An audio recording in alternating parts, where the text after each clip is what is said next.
بسم الله الرحمن الرحيم اللهم صل على محمد وآل Muhammad. Bienvenue à tous, vous regardez Assil TV. Celui qui observe ce qui se passe dans le monde constatera que les moins corrects sont prédominants. D'ailleurs, Allah Tout-Puissant, subhanahu wa ta'ala, l'a mentionné dans le Saint-Coran. Il a clairement dit que la plupart sont dans un égarement manifeste. En termes de droiture et de comportement correct, nous remarquons que les hommes droits sont les moins nombreux. Et cela se manifeste dans la vie quotidienne comme dans l'histoire de l'humanité, avec toutes les tragédies et drames qu'il y avait là. En matière d'engagement religieux, on constate également que seule la minorité est engagée et que la majorité ne se soucie pas de tromper les lois civiles même et religieuses si elles font obstacle à leurs intérêts. Ceux qui s'engagent à accomplir des actes de culte et des rituels sont bien moins nombreux que ceux qui les ignorent ou les accomplissent d'une manière inappropriée. L'observation des rituels, l'accomplissement des devoirs et l'abandon des choses interdites ne sont pratiqués que par une minorité, une très faible minorité, un très faible pourcentage. Ainsi, la vie prend une forme dans laquelle la recherche d'un équilibre est évidente entre une majorité non engagée et une minorité engagée. Et chacune des deux parties cherche à atteindre des objectifs en harmonie avec ses croyances, ou du moins ses principes de vie. La question devient plus compliquée lorsqu'il s'agit de trancher des questions scientifiques dans le domaine des sciences humaines, car la divergence et le désaccord dans les sciences naturelles précises est presque négligeable. Lorsque, par exemple, les linguistes ou les philosophes ne sont pas d'accord, c'est la majorité qui a le dessus. Alors que la vérité n'est peut-être pas là dans la réalité. C'est pourquoi la majorité numérique devient le critère du droit et de la vérité. Et c'est quelque chose que le Saint-Coran refuse et rejette complètement. Les êtres humains sont divisés en termes de croyance entre croyants et non-croyants. Et ce qui nous concerne, nous, est le premier groupe, c'est-à-dire les croyants, par lesquels nous entendons bien sûr les croyants.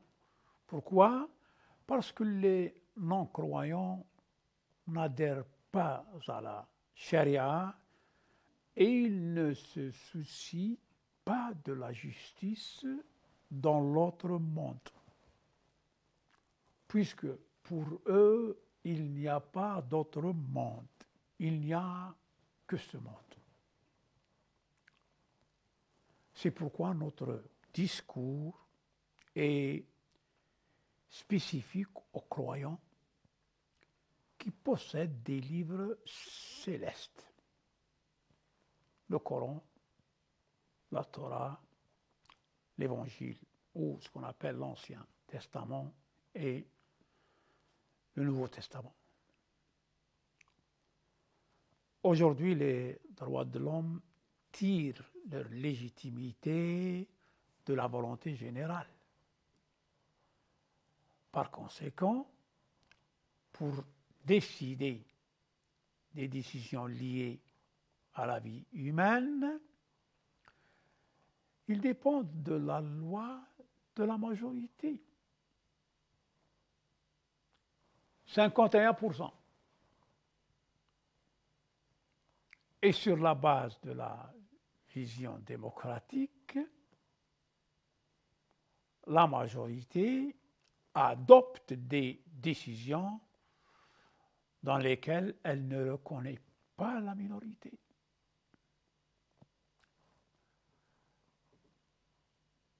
« 49%. C'est quand même grave. Les minoritaires se contentent d'un mécontentement qui peut parfois aller jusqu'à la condamnation ou la dénonciation. Et en même temps, ils travaillent pour se transformer de minorité en majorité. C'est un cycle extraordinaire. Ainsi, la volonté et le désir de la moitié de la société sont éliminés à cause d'1%, qui est le plus petit pourcentage au-dessus de 0. Mais nous savons avec certitude que la majorité fait souvent des erreurs monumentales tout en prenant la décision appropriée. Et le Saint-Coran nous a mentionné que la majorité des descendants plutôt d'Israël, c'est-à-dire de Jacob, Yacoub, au vivant de Moïse, fi hayati Moussa, que la paix soit sur lui, ont abandonné le monothéisme et ont adoré le veau. Et c'est quelque chose qui peut se répéter. Rien ne l'empêche. Rien n'empêche que ça se répète. Sous d'autres formes. De nombreux tyrans. La tyrannie, c'est pas n'importe quoi. De nombreux tyrans dans l'histoire de l'humanité sont le produit de la position de la majorité, qu'il a ensuite regretté. Là où le regret ne sert à rien.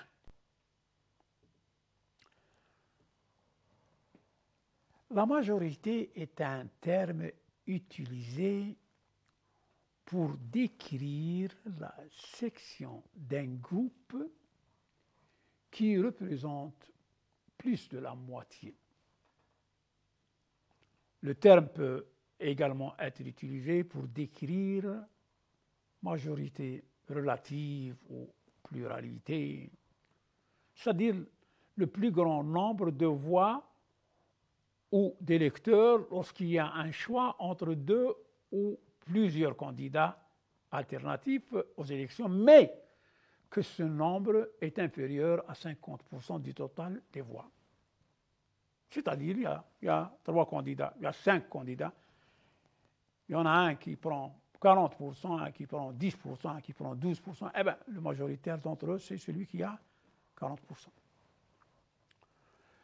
Il peut être difficile de faire la distinction entre les termes majorité et pluralité, qui sont 2 termes fréquemment utilisés dans l'arène politique, notamment en matière d'élection ou de décision parlementaire. Mais nous, il nous suffit de considérer que la majorité est le nombre qui dépasse la moitié. Peu importe qu'elle soit relative, proportionnelle ou absolue. Tout cela se fait dans le cadre du pluralisme. Passons maintenant à l'islam. L'islam prend en compte que l'autorité suprême absolue appartient au Créateur, au Seigneur Tout-Puissant, Allah Jalla Jalaluhu, qui est unique en lui. Et cette autorité n'est partagée par personne d'autre, ni ange, ni prophète, ni quoi que ce soit. Et celui qui rejette cela aura rejeté toute la foi. La foi n'accepte ni le compromis, ni la négociation.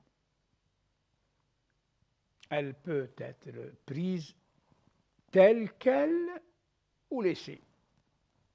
En termes courants, c'est à prendre ou à laisser. Et il n'y a rien là de fanatisme ou d'ignorance des autres.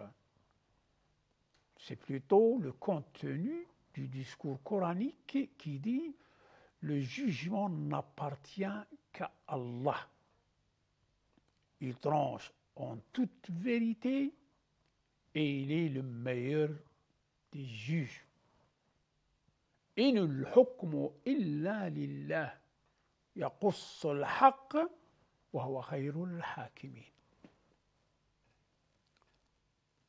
Tout comme Allah Tout-Puissant est unique en divinité et est adoré par tous ceux qui sont inférieurs à lui, sa gestion l'est aussi.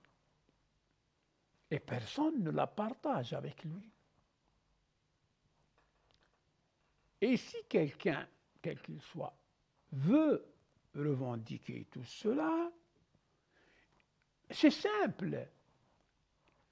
Il lui suffit de créer un autre monde, une autre terre et d'autres hommes, puis de légiférer pour eux comme il veut, comme il entend.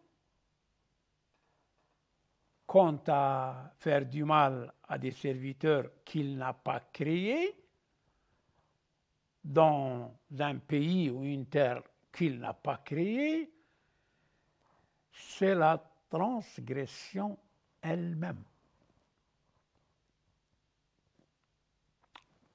Pour être un peu plus clair là,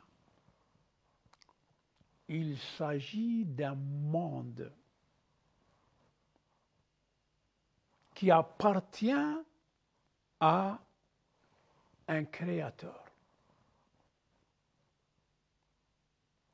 Ceci m'appartient à moi.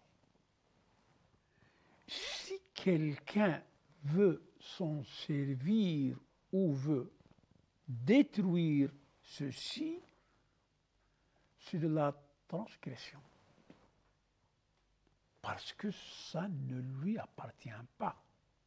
Par contre, si je lui permets de l'utiliser, c'est tout à fait légitime. Donc ce monde n'appartient ni aux communistes, ni aux socialistes, ni aux laïcs, ni aux religieux, athées, il n'appartient à personne. Vous voulez légiférer pour les hommes, c'est simple. Créez des hommes et légiférer. Vous pouvez légiférer pour eux. Mais ces hommes-là ne vous appartiennent pas. Vous ne les avez pas créés. Vous-même, vous avez été créés.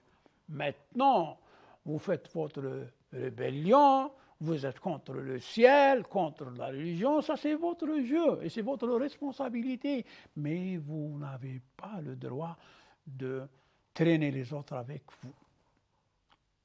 En conséquence, aucun être humain n'a le droit d'adopter une législation qui s'oppose à la législation divine. Quelles que soient les excuses et les justifications. Parce qu'Allah Tout-Puissant a interdit certaines choses à ses créatures, il leur a rendu certaines choses obligatoires et leur a laissé tout le reste. Le domaine de leur ijtihad, c'est le reste. Et dans ce reste-là, ils ont le droit de choisir ce qu'ils veulent sans préjudice des devoirs et des interdictions qu'on vient de citer. Donc, légiférer des lois permanentes et fixes pour une personne nécessite d'être conscient de toutes ses affaires et de ses conditions intérieures, spirituelles et émotionnelles.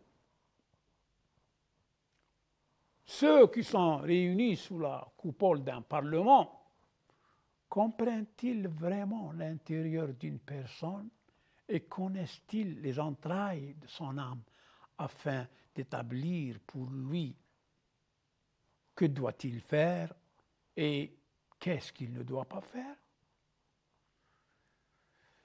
Ce serait une affirmation exagérée, démesurée, car jusqu'à présent, l'homme n'a pas atteint la justice, même relative. Et il n'y a pas si longtemps, il traitait ses semblables, ses frères noirs, comme s'ils étaient des animaux sauvages.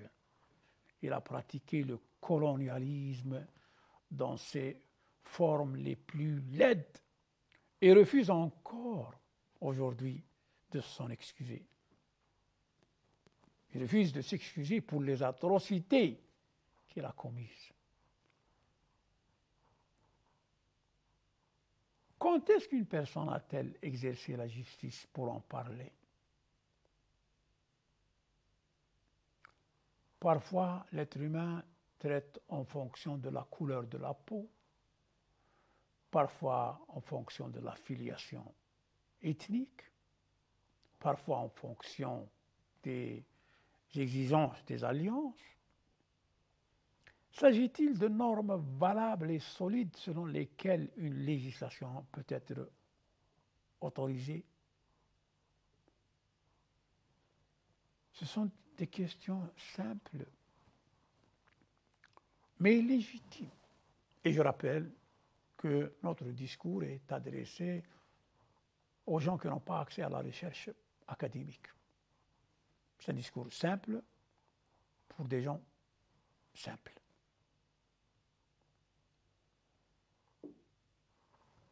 Ceux qui parlent au nom de la laïcité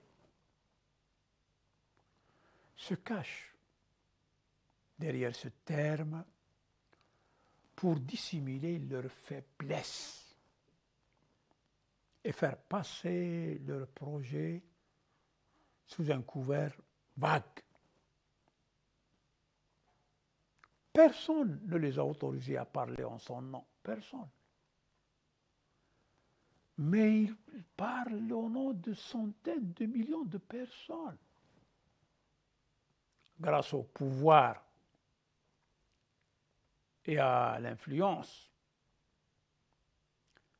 et à la présence d'agents qui contribuent à faire pression sur les peuples et à les mettre devant le fait accompli. Légitime et illégitime. Qui décide du légitime et illégitime? Qui a la légitimité de décider le légitime de l'illégitime? C'est une question qui attend une réponse. Une réponse qui a longtemps tardé. D'un point de vue scientifique et mental, la laïcité n'a pas la moindre crédibilité. Et l'Occident a tenté de résoudre son problème avec l'Église en créant une atmosphère étouffante qui restreint les libertés au nom de la liberté et propage la corruption au nom de l'ouverture et de la tolérance. À tout de suite. Fassel. Merci de votre fidélité. Dans son livre Le contrat social, Jean-Jacques Rousseau a mentionné qu'afin de découvrir les meilleures lois qui fonctionnent et qui sont correctes pour toutes les nations et tous les peuples, il doit y avoir un esprit parfait et compréhensif qui voit tous les désirs humains mais n'en ressent aucun, qui n'est pas connecté à la nature mais la connaît parfaitement. Son bonheur n'est pas lié à notre bonheur, mais il est prêt à nous aider pour notre bonheur. C'est un philosophe, un grand philosophe, parmi ceux qui ont bien parlé dans cette question, sous le titre de contrat social. Avec un peu de réflexion, il nous apparaît clairement que Jean-Jacques Rousseau ne parle pas d'une créature qui mange, dort, tombe malade et meurt, mais plutôt il nous parle de qualités qui n'existent que chez le Créateur. Gloire à lui, subhanahu wa ta'ala. Mais les philosophes, et Rousseau était l'un d'entre eux, n'aiment pas se soumettre à la puissance et à la perfection du Créateur de telle manière qu'il lui attribue tout le bien et l'exonère du mal. Par conséquent, il ne déclare pas en toute transparence que la souveraineté absolue appartient au Créateur absolu. Cela n'est pas surprenant si l'on considère que l'Église a déformé la religion en Occident et a emmené les intellectuels à l'aliéner et à mettre en garde contre tout ce qui pourrait représenter une approbation de celle-ci. Entre l'Église et les Occidentaux, il y a des histoires et non pas une seule histoire. C'est vrai que des choses similaires se sont également produites dans l'histoire des musulmans. On ne peut pas nier ça.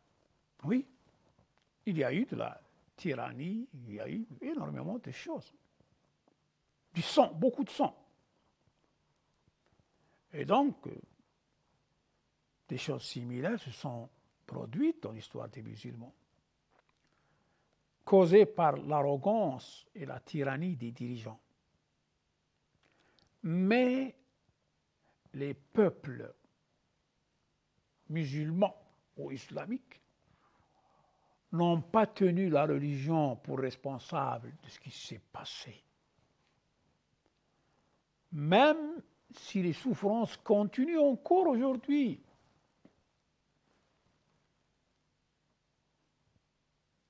C'est là qu'il faut trancher.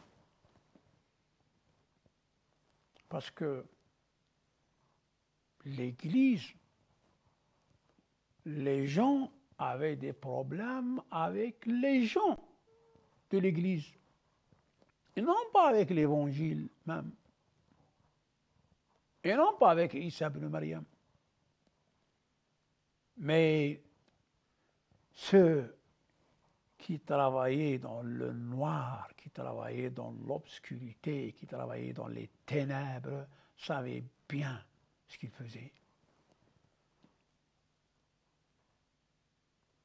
En islam, la croyance est répandue parmi les musulmans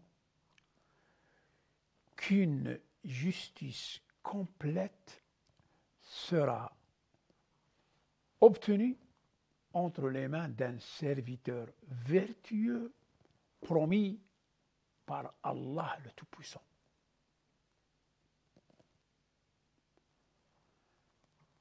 Cela existe chez les Juifs aussi. Ils attendent leur Meshicha, c'est-à-dire le Messie. Les musulmans attendent le Mahdi, Al-Mahdi. Donc cela signifie que la justice sera obtenue grâce à la bonne religion, appliquée par un serviteur vertueux, et non pas la religion qui sert un dirigeant déviant.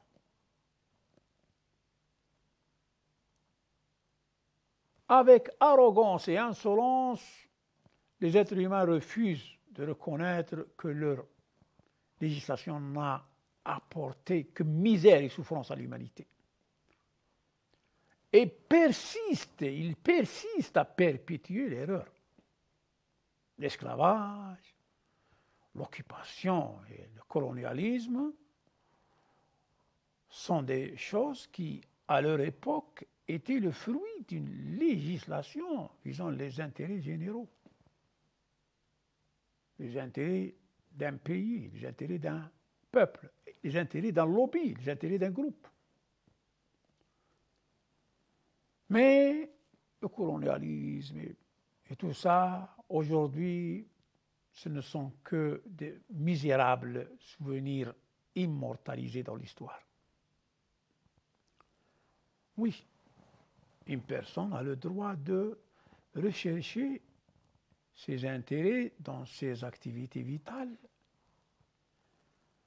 mais elle n'a pas le droit de construire son bonheur aux dépens du malheur des autres, car cette action implique une trahison de la conscience humaine.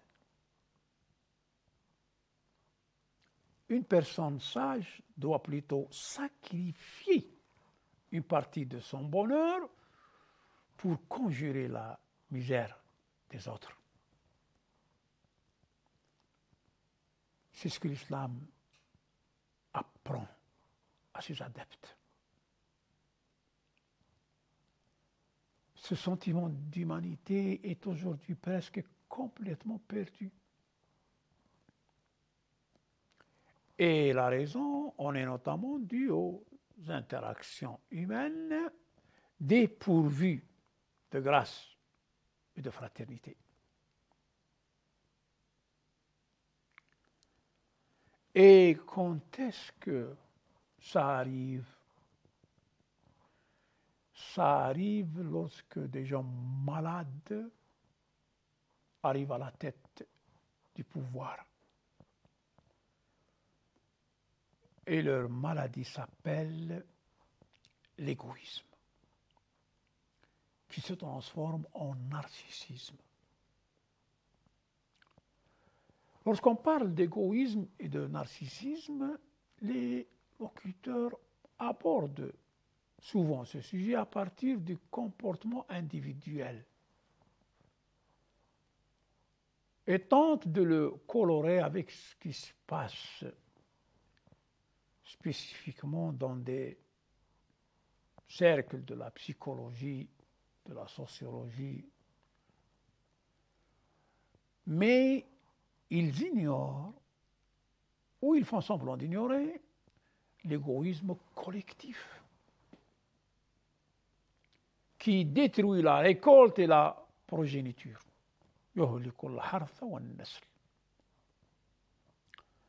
En fait, l'égoïsme collectif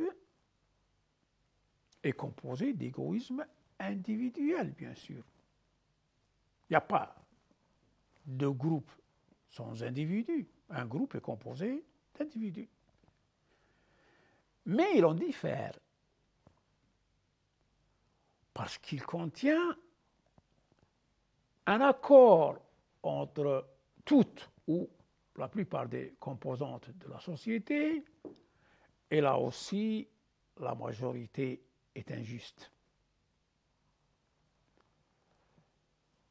L'égoïsme sous ses formes individuelles et collectives est quelque chose qui répugne à la conscience. Mais les lois et la législation ne s'en occupent pas. Les lois et les législations traitent plutôt de ce qui en résulte dans la société. Tant qu'il n'y a pas de défaut majeur dans la société dû à l'égoïsme ou au narcissisme, les lois humaines ferment les yeux et tolèrent. Mais les lois célestes traitent la question avec sérieux. Car l'égoïsme et le narcissisme ne sont pas fixés à un seul niveau.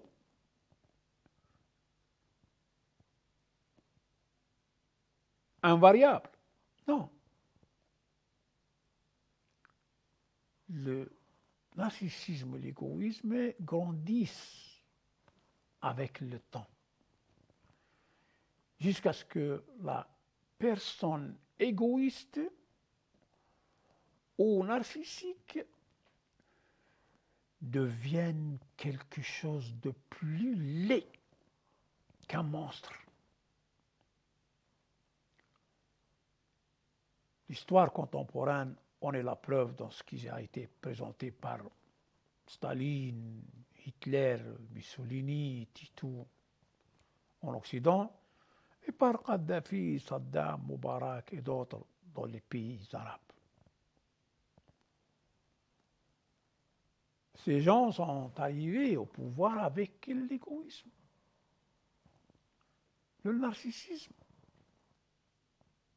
et la mégalomanie, fermement ancrés en eux. Tout ce qu'il y avait autour d'eux était soumis à cela.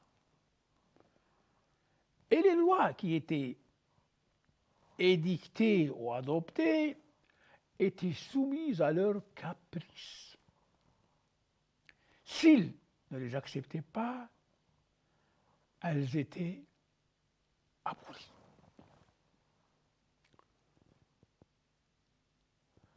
La majorité de ceux qui arrivent au pouvoir jurent lors de la cérémonie d'investiture qu'ils respecteront les lois et la religion. Je dis la majorité, je ne dis pas tous, parce que je ne sais pas comment ça se passe dans tous les pays.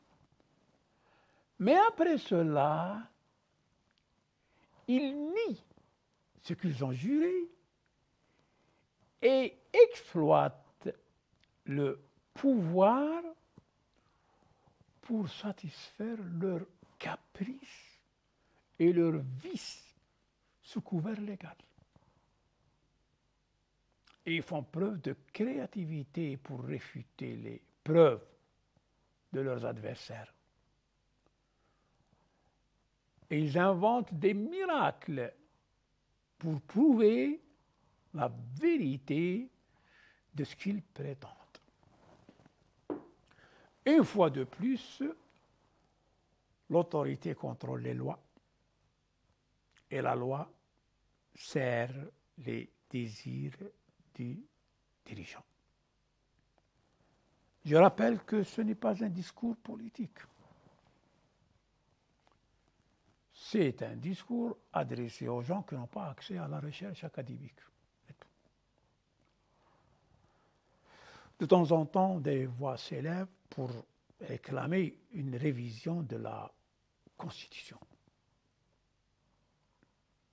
Et ceux qui prétendent connaître les affaires et les intérêts humains, dans la mesure qui leur permet de légiférer et de promulguer des lois, ne disent en fait pas la vérité.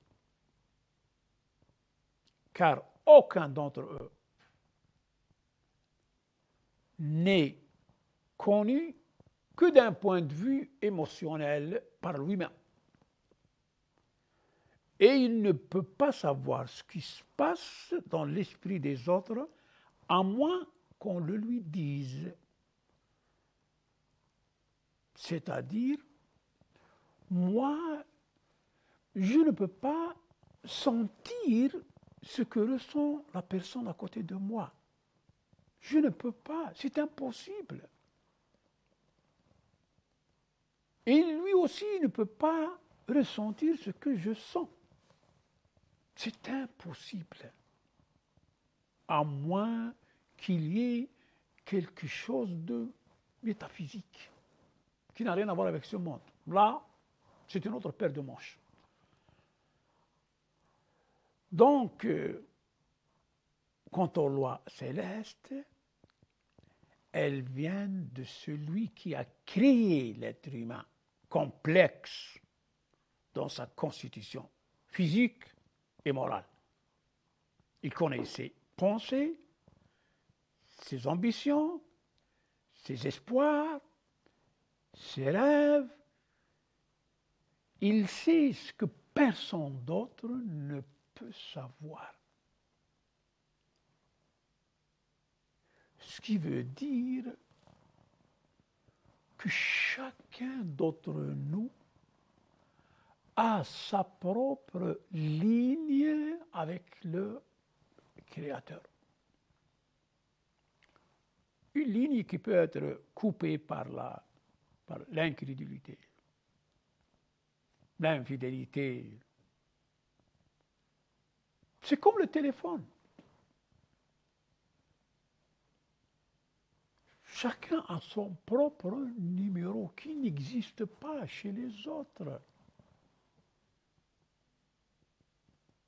Chacun a un rapport direct avec le Créateur.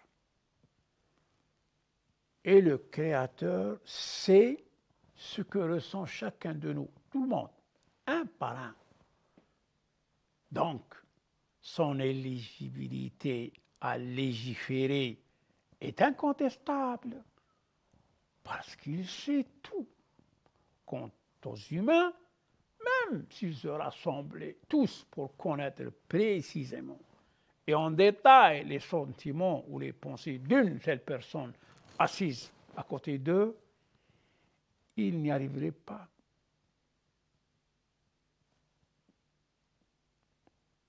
Ça, c'est très important pour comprendre les rapports entre le Seigneur et ses créatures.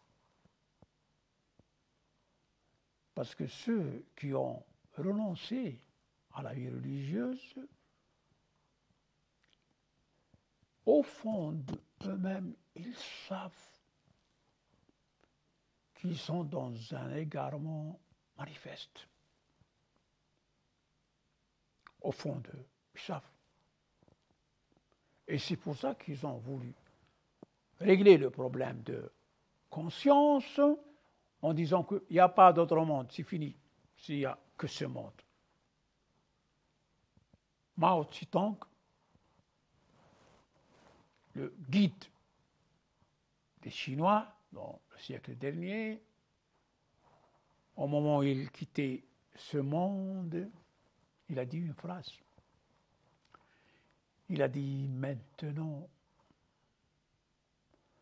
le Seigneur qui a créé ce monde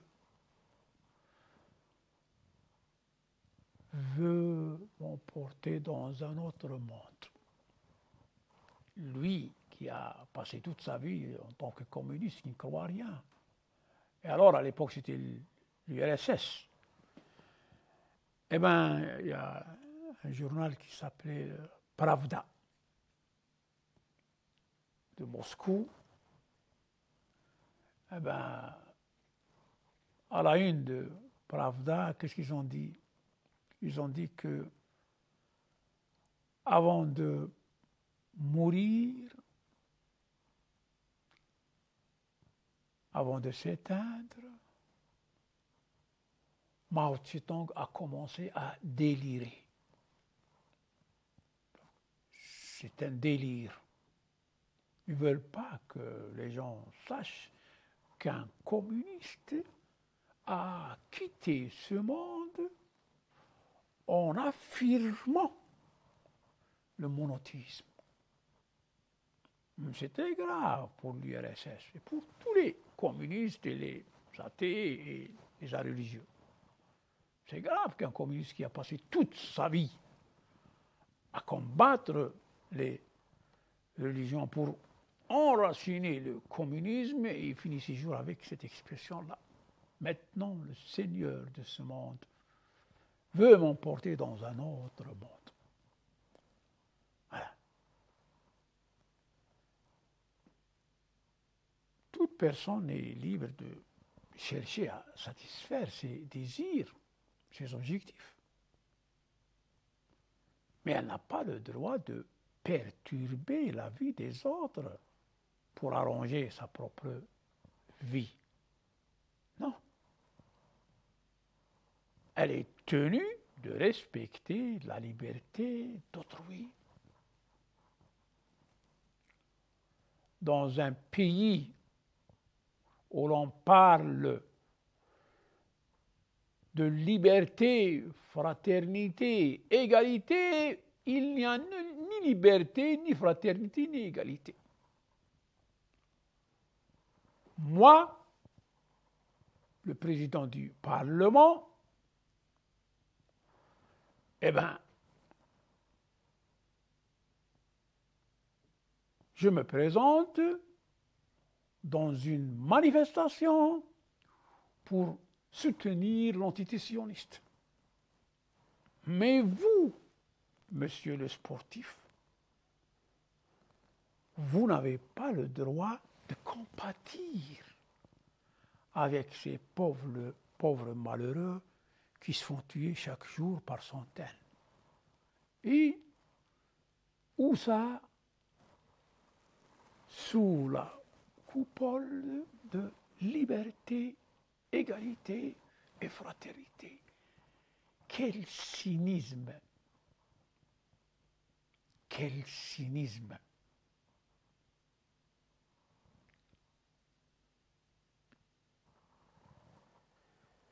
le rapport d'une personne avec la liberté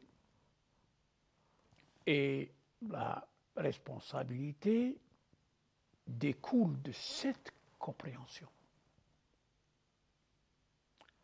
Est-ce vraiment la réalité de nos vies, de notre vie? Ce qui se passe à Gaza maintenant, est-il soumis à la responsabilité et à la liberté au sens correct du terme?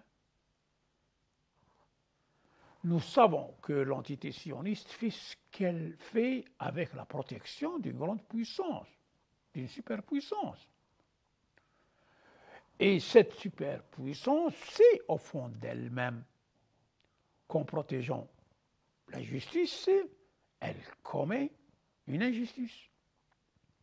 Alors que dans les discours officiels, cette superpuissance prétend vouloir propager la démocratie dans le monde. Tout le monde. Cette dualité et cette contradiction flagrante confirment que lorsqu'une personne ou personne réelle ou morale, lorsqu'elle est plus forte que les autres, elle ne leur donne aucun poids. Elle applique plutôt des lois selon son humeur, son tempérament, acceptant d'elle ce qu'elle veut et rejetant ce qu'elle veut. Ça, d'une part. D'une autre part, ou d'un autre côté, les lois et la législation adoptée au cours des 2 derniers siècles n'ont pas empêché le déclenchement de 2 guerres mondiales dévastatrices. Et aujourd'hui, nous sommes au bord d'une autre guerre mondiale. Nous rappelons que notre discours s'adresse à des personnes qui ne sont pas compétentes en matière de recherche et d'investigation universitaire. Il s'agit juste de reconsidérer certains concepts qui nous semblent avoir été manipulés, c'est tout. Il y a un point important auquel la législation humaine, la législation des êtres humains, n'a pas prêté attention.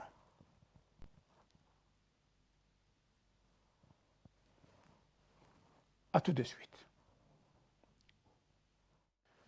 Merci de votre fidélité. Donc, un point auquel les lois humaines n'ont pas accordé de l'importance. Les lois célestes ont pris en compte le contrôle intérieur de l'homme. Il s'abstient de certaines actions parce qu'il a peur du châtiment futur auquel il s'expose dans l'autre monde, qui est un monde d'où il n'y a pas d'échappatoire. De même, il ne peut pas se protéger lui-même de la mort d'une manière éternelle, de sorte qu'il échappe à ce châtiment. Cette peur de l'inévitable a un impact sur sa pensée et elle a également un impact éducatif sur son comportement, car l'engagement de la majorité de la société dans la peur d'une punition future garantit un pourcentage élevé de sécurité et de stabilité. Contrairement à la société athée ou religieuse,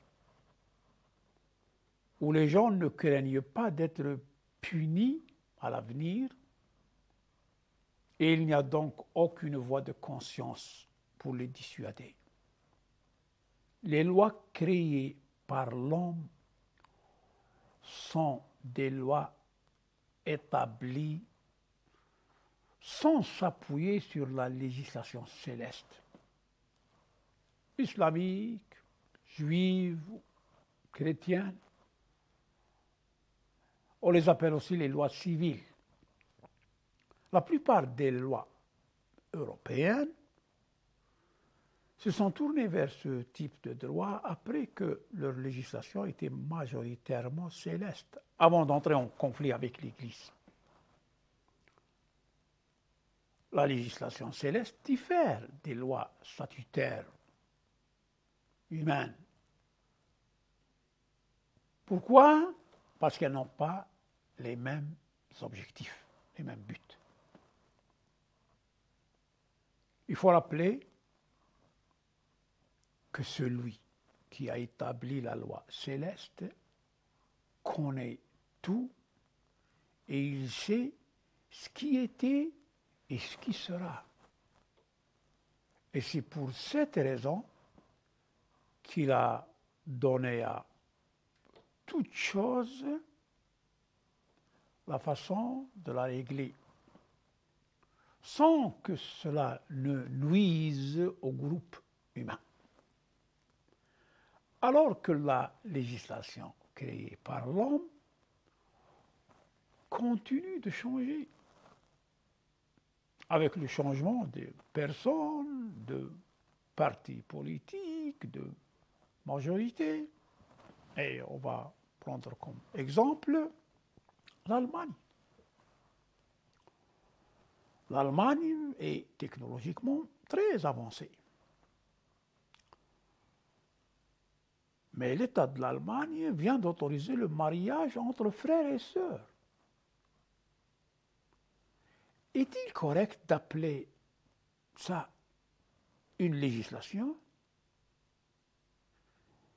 N'est-ce pas détruire les liens familiaux et les détruire une fois pour toutes?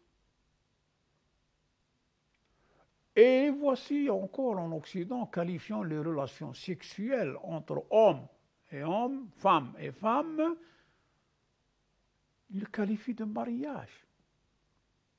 Et pourtant, ils savent que cet acte ne remplit aucune des conditions du mariage.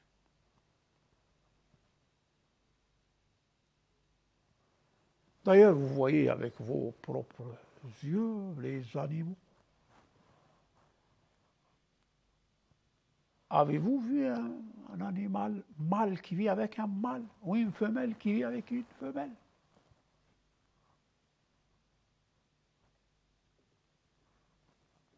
Les animaux n'ont pas d'acte contre-naturel.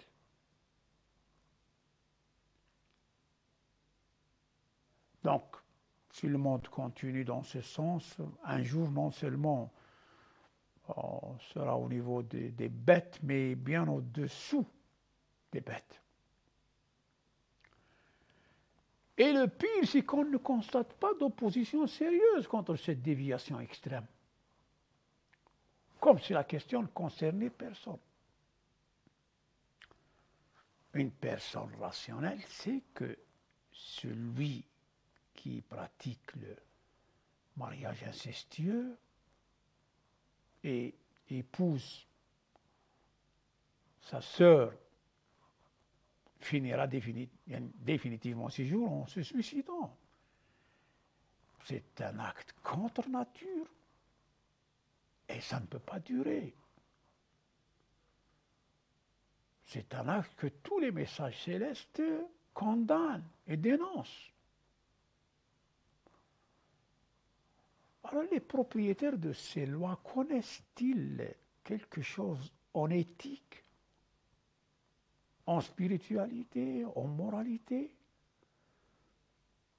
Quelle est la différence entre l'homme et les animaux si toutes les lois sont de sa propre initiative et qu'il n'y a aucune trace de moralité en lui là-dessus?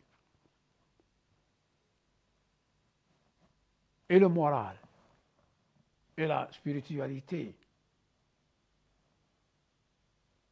Une personne ne demande-t-elle pas justice lorsqu'elle est lésée lorsqu'elle est privée de ses droits, lorsqu'elle est opprimée, est-il juste qu'il s'immisce dans la vie personnelle des gens et leur impose ce qui les répugne simplement parce qu'ils sont au pouvoir? Les lois célestes n'ont-elles pas été mises en place pour réguler la vie matérielle des gens, indépendamment de la vie morale? Non. De nombreux animaux et bêtes sauvages partagent avec nous la vie matérielle. Ils mangent comme nous mangeons, dorment comme et se reposent comme nous aussi. Ils ont des jeunes mâles et femelles comme nous. Si c'est ça la vie, alors elle ne vaut pas la peine d'être vécue. Les livres célestes nous rappellent toujours que l'homme dans cette vie est sur le chemin de sa perfection, qui ne peut être atteinte qu'en adhérant pleinement aux ordres et aux interdits. Même s'il vit seul dans une forêt ou une île, le rapport entre lui et son Créateur demeure. La tâche qui lui est confiée n'est pas entièrement liée aux autres. Il existe 3 liens complémentaires qui font de l'être humain une créature différente des animaux et des bêtes sauvages ou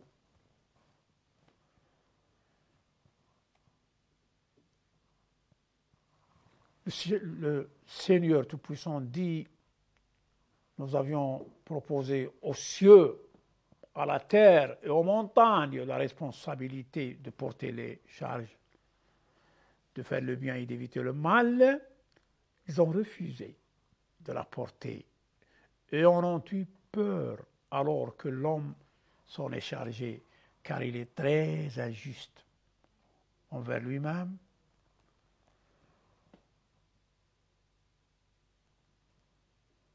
Le verset, il dit: إنا عرضنا الأمانة على السماوات والأرض والجبال فأبين أن يحملنها وأشفقن منها وحملها الإنسان إنه كان ظلوما جهولا. Car il est très injuste.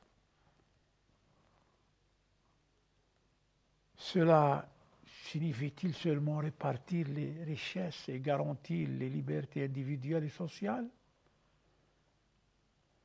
Et même dans ce type de compréhension,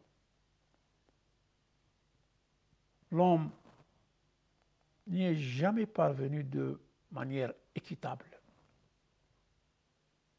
La vie doit avoir un sens de plus en plus élevé que cette compréhension superficielle et naïve. Quant au deuxième lien, qui est le lien de l'être humain avec ses semblables, avec un peu de réflexion, il se rend compte que les autres lui ressemblent en tout et qu'il existe une différence entre eux en termes de niveau de compétence et de compréhension. Quant à la différence de couleur, elle ne veut rien dire, car il n'y a pas de groupe sanguin chez les blancs qui manque chez les noirs ou un groupe sanguin chez les noirs qui manque chez les blancs. C'est pourquoi une personne qui respecte son humanité doit voir que les autres ont droit dans tous les aspects de la vie, même s'ils diffèrent de ses convictions. À chacun sa propre conviction. Ce lien est très important car la stabilité de la société et la garantie des droits y sont liés. Si le comportement de l'individu avec sa famille, ses voisins, ses camarades, ses citoyens de croyances différentes est sain, son comportement il est sain et basé sur un respect mutuel réel et non formel, alors la personne sera en mesure d'avancer sur son chemin spirituel d'intégration, c'est-à-dire de perfection. Et cette personne sera également en mesure de garantir les plus grandes chances de survie dans l'autre monde. Mais dans la mesure où la vie soit dépourvue de respect pour les autres, alors la personne, quelle qu'elle soit, sera exposée à une forte pression psychologique. Car avec la perte des valeurs et de la morale, il doit y avoir un manque de sécurité, de stabilité et de confiance. Donc le niveau de tension dans la société augmente et le discours moral devient inutile. Donc, un lien avec le Créateur, un lien avec les semblables. Le troisième lien concerne la nature, c'est-à-dire tout ce qui est vu, entendu et ressenti sur cette terre, à l'exception de l'homme.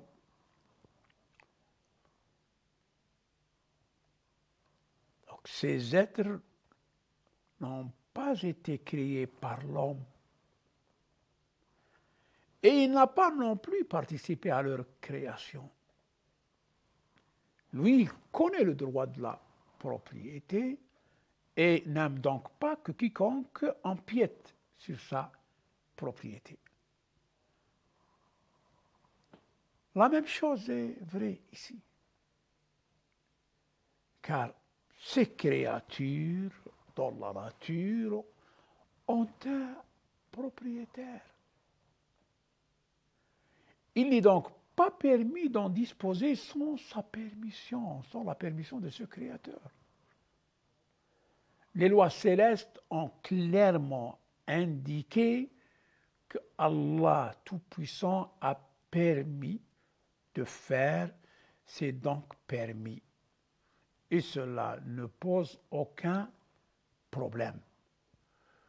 Quant à ce qui n'est pas explicitement ou implicitement permis, il est interdit d'en disposer. Et en disposer sans autorisation est considéré comme semer le désordre sur terre, ce que le Coran appelle al-ifsadu fil ard. Cela a été mentionné à plusieurs reprises dans le Coran. Et le Seigneur Tout-Puissant insiste là-dessus. Ces trois liens sont réunis dans les paroles d'Allah Tout-Puissant, subhanahu wa ta'ala, dans la sourate Ar-Ra'd. Ceux qui violent leur pacte avec Allah après l'avoir engagé et rompent ce qu'Allah a commandé d'unir et commettent le désordre sur terre auront la malédiction et la mauvaise demeure. الذين ينقضون عهد الله من بعد ميثاقه ويقطعون ما أمر الله به أن يوصل ويفسدون في الأرض أولئك لهم اللعنة ولهم سوء الدار. Ceux qui se sont dressés face aux prophètes et aux réformateurs dans l'histoire de l'humanité. Ils les ont empêchés d'accomplir leur devoir, ils les ont fait tuer et disparaître de l'existence, sont ceux qui sont mauvais et affligés d'un grave égoïsme, à tel point qu'ils ne peuvent pas supporter la présence des réformateurs dans la société parce qu'ils ont un statut plus élevé qu'eux. Et ce sont ces gens-là qui empêchent l'humanité aujourd'hui de vivre à l'ombre de la fraternité et de la grâce et de la miséricorde. Cela nous fait comprendre qu'il n'y a aucun moyen de donner aux lois célestes leur place dans les sociétés tant que ceux qui siègent sur les trônes des gouvernements sont les personnes les plus égoïstes, les plus narcissiques. Il ne serait pas correct de parler de l'égoïsme de manière limitée dans le domaine de la psychologie ou des maladies mentales ou psychologiques. Pharaon n'était pas fou. Il n'avait pas de problème psychologique. Il dirigeait une société organisée grâce au pouvoir du fer et du feu. Mais d'un point de vue moral, il dirigeait une société effondrée qui était plus proche de la bestialité que de l'humanité. Moussa, alayhi salam, Moïse, que la paix soit sur lui offrit la foi et ne lui demanda pas d'abandonner son trône, jamais. Mais Pharaon refusa, car il ne considérait pas la royauté comme un goût autre que la divinité. Pour lui, être roi sans être adoré comme un dieu ne vaut pas la peine. Tant que les gens le considèrent comme un dieu, l'autorité a un sens. Mais sans cela, gouverner n'a aucun sens. Aujourd'hui, nous avons plusieurs pharaons. De même, les superviseurs des grandes institutions mondiales d'aujourd'hui n'accordent aucun poids à la vie politique s'il n'y a pas de confrontation explicite avec les religions et la charia. C'est pourquoi ils s'immiscent dans la vie personnelle des gens. Même s'ils reconnaissent qu'ils sont protégés par la Constitution. C'est une protection symbolique. C'est-à-dire qu'ils respectent les lois en théorie et les mettent sous leurs pieds dans la vie pratique. Cela signifie que nous devons rechercher les motifs de la déviation humaine et sa persistance dans la tyrannie. Et il n'y a personne de plus compétent que le Créateur en la matière. Car la tyrannie peut prendre une forme douce qui trompe beaucoup de gens au point qu'ils n'y prêtent pas attention, à moins qu'il soit trop tard. Ces liens ne relèvent pas des lois statutaires, des lois humaines, sauf dans la mesure où elles garantissent les intérêts du groupe majoritaire, qui peut aussi être minoritaire, comme c'est le cas des des multinationales et des différents lobbies. Ici, les droits se perdent au nom de la loi, car celui qui exerce la pression et l'injustice sur le corps législatif dispose des moyens qui font de lui le plus fort dans toutes les étapes de théorie et d'application. La charia magnifie le statut de la famille et respecte donc le mariage. Elle condamne non seulement les relations illicites entre une femme et un homme, outre un homme et un homme, mais impose également de sévères sanctions pour cela. La législation humaine ne donne aucun poids à ce traitement de la famille. La famille qui est la pierre angulaire de la société. Au contraire, elle contredit complètement et interdit la polygamie tout en autorisant la multiplicité des maîtresses. Donc, le mariage est interdit. La fornication est autorisée. Ce sont ça les lois de l'homme, ce qui encourage les relations extra-conjugales, qui déchirent définitivement le tissu social. Quelle est la personne sensée qui accepterait que son conjoint ou sa fille ou sa sœur ait une relation illicite, illégitime avec un étranger non mahram?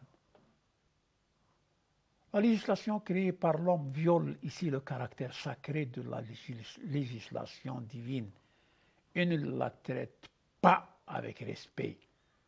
Le résultat est ce que nous voyons de nos propres yeux, une désintégration morale qu'une personne rationnelle n'apprécierait pas même auprès de son ennemi. Le Créateur, subhanahu wa ta'ala, sait ce qui se passe au plus profond des âmes et il est conscient des sensibilités et des attirances qu'ils exercent entre les êtres humains.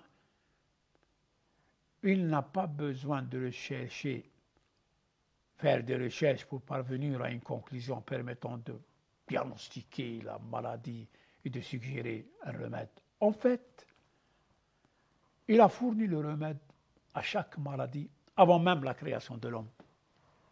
Et il lui a soumis tout ce qui existe sur Terre. Alors comment un esprit sain peut-il ignorer cette capacité qui entoure même un atome? Les chercheurs en zoologie ont prouvé que les animaux vivent au sein de leur propre système social et possèdent également des règles et un propre langage. Ils ont leurs propres habitudes et des comportements qu'ils pratiquent même dans la brutalité. Est-il possible que celui qui a créé des systèmes sociaux pour les animaux de toutes sortes laisse l'espèce humaine qui se distingue par la raison et la conscience dans le chaos? De là, la charia se caractérise par le réalisme. Et par réalisme, nous entendons que la charia, avec ses enseignements, n'est pas seulement de haute valeur qui plane dans le ciel. C'est la réalité. Nous sommes responsables de notre souffrance. اللهم إنا نرغب إليك في دولة كريمة تعز بها الإسلام وأهله وتذل بها النفاق وأهله تجعلنا فيها من الدعاة إلى طاعتك والقادة إلى سبيلك وترزقنا بها كرامة الدنيا والآخرة يا أرحم الراحمين. اللهم كن لوليك الحجة بن الحسن صلواتك عليه وعلى آبائه في هذه الساعة وفي كل ساعة وليا وحافظا وقائدا وناصرا ودليلا وعينا حتى تسكنه أرضك طوعا وتمتعه فيها طويلا. اللهم هب لنا رأفته ورحمته ودعاءه وخيره. صلى الله على سيدنا ونبينا محمد وآله الطاهرين والسلام عليكم ورحمة الله تعالى وبركاته.